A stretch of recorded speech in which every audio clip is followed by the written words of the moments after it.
Erwin Schrödinger, the father of quantum mechanics, said, "The multiplicity is only apparent.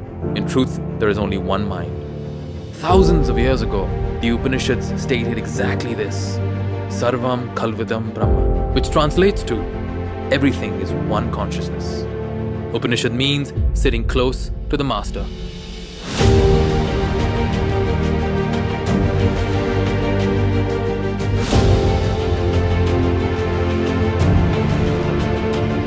Time runs differently at different points in space. Is this also mentioned in our ancient scriptures? Yes. Very interestingly, yes. What is the source of this huge energy in this cosmos? Take a tennis ball and try to find where did it begin. It will be a futile exercise. Is God a being or the underlying force behind this universe, or God is just a vibration? Just vibration, you are right.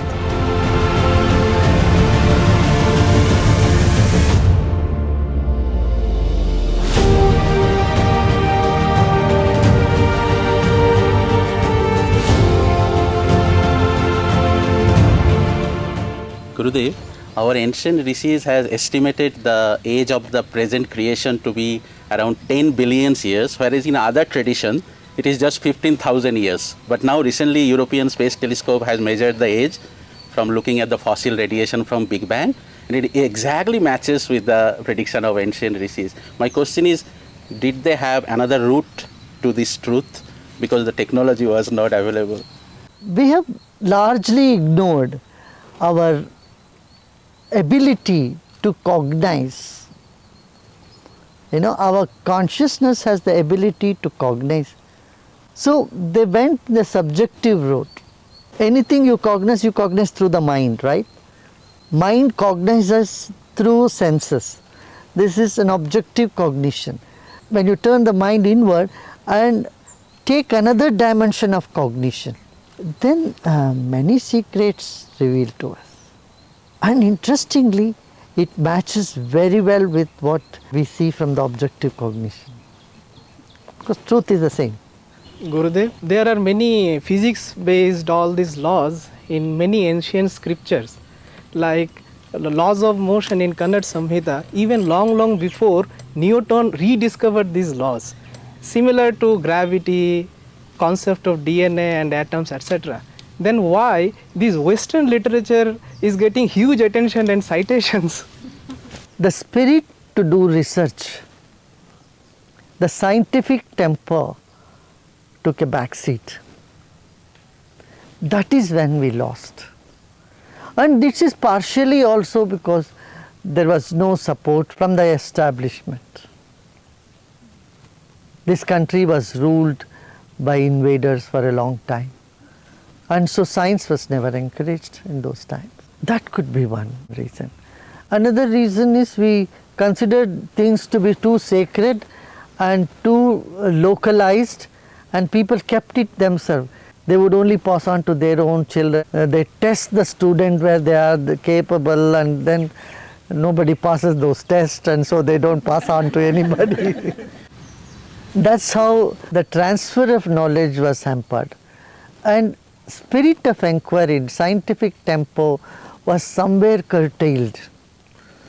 Third thing was, when the country was facing so many challenges, security challenges, food and famine, with all this, science takes a back seat. But still, we should salute those people who have at least maintained the original books all along. So at least we could know now that such things do exist. Zero, concept of zero, Purnamada, Purnamidam, this mantra everybody recites, but never related this with zero.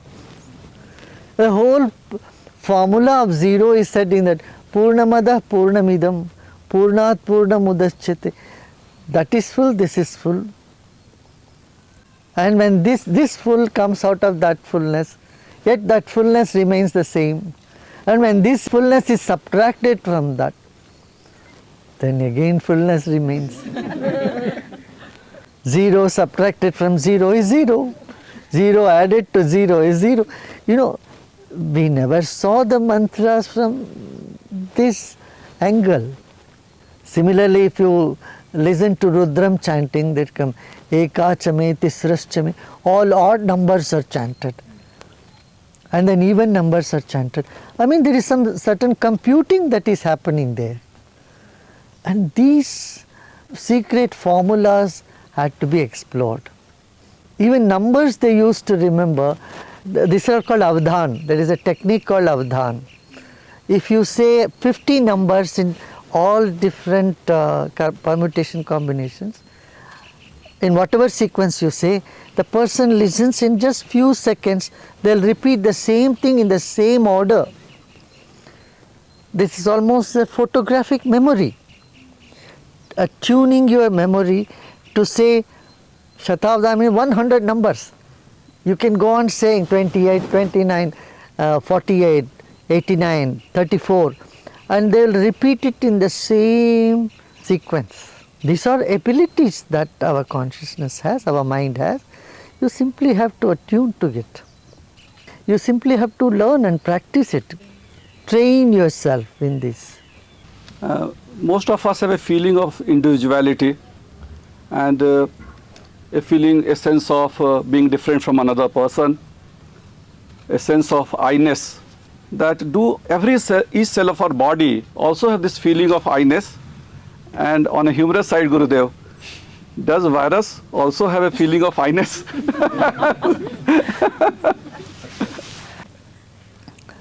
See, the feeling of I-ness only I can know. So if a virus has a feeling of I-ness, only virus can know. Very true, very true. इसीलिए कहते ना, जानत तुम ही हो जावे. You know Brahman, you become Brahman. Knowing you, you become you. So one who knows Brahman, he becomes Brahman. Gurudev, modern science says matter does not exist. All that we see is vibration. So then God is God a being or the underlying force behind this universe, or God is just a vibration? Just vibration, you are right. God is Asti Bhati Priti. Asti means it is, it shines or it exhibits, and Priti, it is love. And love is just a vibration, it is not a substance. And the world is Nama and Rupa, name and form. Say I touch a bottle or some object, it looks like resin, but science says vibration. So from which realm of my consciousness I can experience that? Well, when you are in waking state of consciousness, you touch a bottle, you feel you are touching a bottle. Suppose your hands are numb, you touch a bottle, you don't feel that the bottle is there. In a sleeping state of consciousness, you may be touching the bottle, you will not even know that it's a bottle. You may think you are holding some gada. Your sensory perceptions have all limitations. After holding an ice cube in your hand, touch something and it looks very hot. So it's all perception. Whatever signal your brain gets, it just used to certain band of signals. You see some area as very dark, but cat doesn't see it as dark. The frequency in which we live, our perceptual world, is very limited. Our existence has a huge range of perceptions. The capacity of the lens of our eyes is very limited. That's why you put a microscope and there's a bigger lens. Through that you see, so that you are able to perceive what the naked eyes cannot see. But things do exist, isn't it? Just because I don't see it doesn't mean it doesn't exist. Gurudev, in nature, collection of matter maximizes entropy or chaos with time. But for life to happen, it needs organization. Then how, Gurudev, from chaos life appeared or manifested? Chaos is part of life. Orderliness and chaos, they are two sides of the same coin. Entropy is very much part of creative process. So that's why in the ancient times they have said, yes, when the creative process continues, it becomes destructive. So destruction is also part of creation. And in between, the maintenance principle is where we say there should be zero entropy. Gurudev, in science, there are two schools of thoughts. One says that matter came first, then consciousness arose. But lately some scientists are saying that consciousness is fundamental and matter came later. Which one is true? I would say this is a linear thinking, one after another. Why could it all not happen simultaneously? I think it's more scientific to think spherical. We don't need to find one spot of origin for anything. We need not have to say, oh, whether coconut plant first originated in Kerala or in Hawaii. How did it happen, Did the coconut float through to Hawaii all the way and get sprouted there again? No, everything can happen simultaneously everywhere.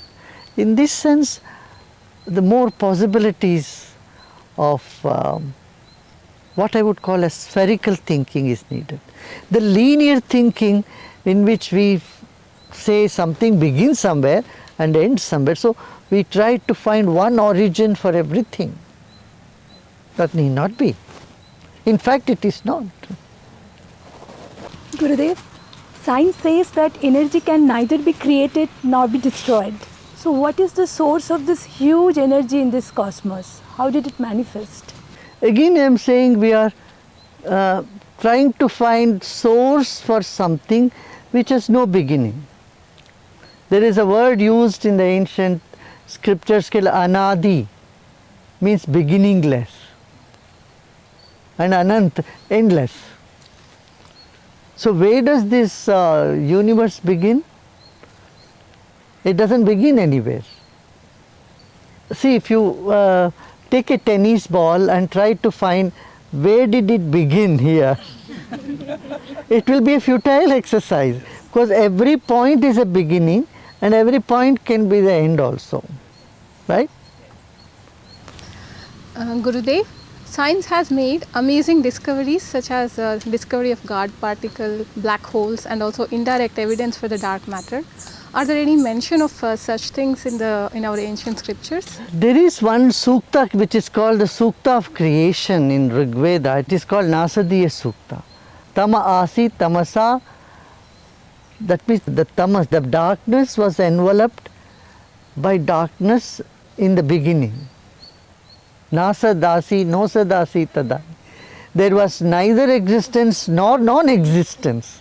When you read that sukta, it is very confusing for a lay person. They don't understand it at all. In the beginning there was neither this nor that. Darkness was enveloped with darkness. So that very much explains two types of darkness. One that envelops, another that gets enveloped. So that could be dark matter and dark energy. And it says it's energy. There are a lot of those mystical and scientific data, but unfortunately people who know the ancient scriptures, they have no knowledge of science, and those who are in science, they have not made any effort to look into the ancient scriptures. Somewhere we must bridge this gap. All the past and future events, do they actually exist anywhere else than our human mind? And if not so, then is time just a theoretical concept created by us? Events as energy, they do exist, because energy can never be destroyed. But event as physical happening, no. Same in the mind, in the mind, the events exist as a memory. Memory is nothing but wavelength or a form of energy. In this sense, yes, in the Akashic records, all that has happened in the past do exist. So it is possible to download them also. Gurudev, scriptures describe existence of life or beings in other lokas. Are they referring to the aliens? Do they visit the earth? All possible. We call them aliens because we have no knowledge about them, right? And you cannot deny the existence of aliens because your knowledge is very limited. And of course, there are many realms, many planes of existence. See, our brain is just a frequency analyzer. We only know only certain things. Our frequency is very limited. But through meditation, you have the capacity to expand your bandwidth, your frequencies. Then many other visions, many other realms can be explored. Gurudev, with advancement in artificial intelligence, do you think machines can become sentient like humans? Well, then they are no longer machines. then that is what you say, oh, we have created a life here. So the possibility is always there. Gurudev, what is the difference between the brain and the mind? And where do all thoughts originate from? And is thought the primal energy in all creation and in this universe? No, brain is in one place, you know, as doctor, you know. But mind is all over you. Your memory is stored in every part of the body. Every cell has memory. When we are so alive, and it is the mind or consciousness which keeps us very alive. And consciousness again has many different functions, memory, intellect, perceptual ability, which we say that aspect of consciousness by which you perceive. Normally in the Vedic terms you call that as mind or awareness. Then the other aspect of it is when the same consciousness plays the role of decision making, judging, discriminating. And there is one more aspect of the same consciousness, identity. It identifies itself with something. So that's why it's called Antakarana Chatushtaya, the 4 different aspects of consciousness. Brain is the boom box, but the frequencies that get exhibited in it is the mind. Brain is located in a physical spot, but mind is all over. It would be wrong to think those radio waves are only in the boom box. It's all over the room. Like that, our mind is all over the body. Gurudev, as an ophthalmologist, I've seen many blind children being able to read and identify objects and colors after the intuition process. It is just amazing. Is there a scientific explanation for this phenomenon? I would leave that to scientists to do more research on that. It only exhibits, demonstrates that we are not using our 100% brain capacity in a normal course of life. But if we train our brain to function differently or train those cognitive aspects of ourselves, we can do many things. We can see even blindfolded. It's like everybody has 10 fingers, but not everyone can bring about music from those 10 fingers. It's just a matter of training. Guruji, every scientific path-breaking research came out of a spark of intuition and then followed by logic. Does that mean we have to overcome the logic and the intuition to realize the ultimate reality? In Bhagavad Gita, Lord Krishna says, Yo buddhe paratattvasaha, that which is beyond the buddhi is that which is reality. But to get there, buddhi yoga is essential. You unite with intellect. It's not discarding intellect, discarding logic. You go to the height of logic and transcend that. You need logic. Unfortunately, people have misunderstood. They said, if something beyond logic means you shun the logic. Not shunning logic, but not getting stuck in logic. To eat pudding, you need the spoon, but you can't chew the spoon. The spoon you should take and put the pudding in the mouth, but if you start chewing the spoon, you will have no teeth left. Logic is essential to get the Vigyan, both knowledge, scientific knowledge and spiritual knowledge. Logic is essential. But you cannot get stuck in the logic, because logic depends on our previous knowledge. What we call logic is a connectivity of known knowledge. And our knowledge is limited. When we accept our knowledge is limited, then we have to accept our logic is also limited.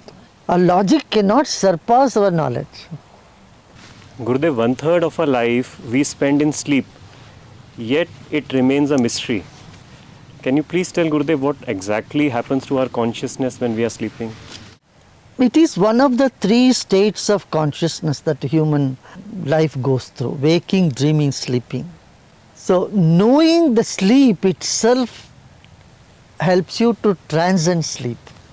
And this is also one type of meditation. Maharshi Patanjali says, Swapna Nidravalambanamba. Knowledge of sleep and dreams can help you to transcend them both and experience the 4th state of consciousness.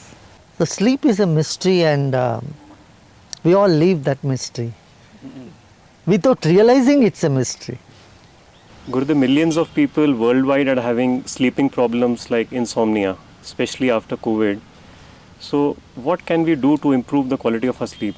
When the mind gets stuck with just the events that has happened in the past or superimposes what could happen in the future in itself, then the sleeping trouble happens.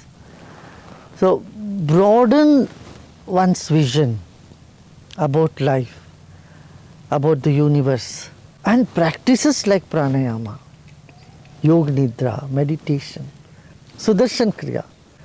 All this can help people out of insomnia, the sleep disorders. Gurudev, does parallel worlds exist?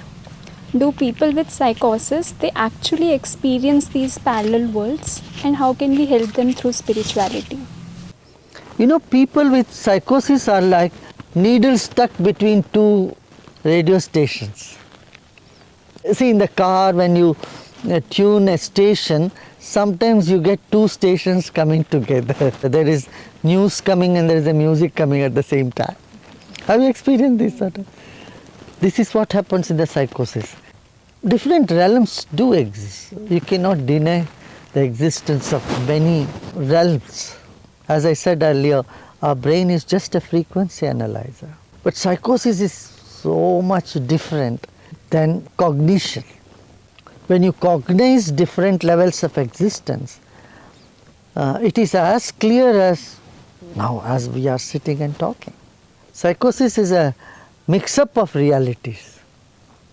Guruji, modern science has established that time runs differently at different points in space because the force of gravity is different.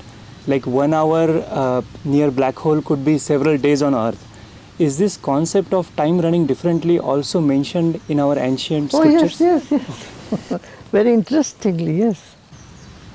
The Manvantaras are there, and how they started is how much time it takes to punch a lotus petal with a needle. That is called Truti. 100 Truti is 1 lobe.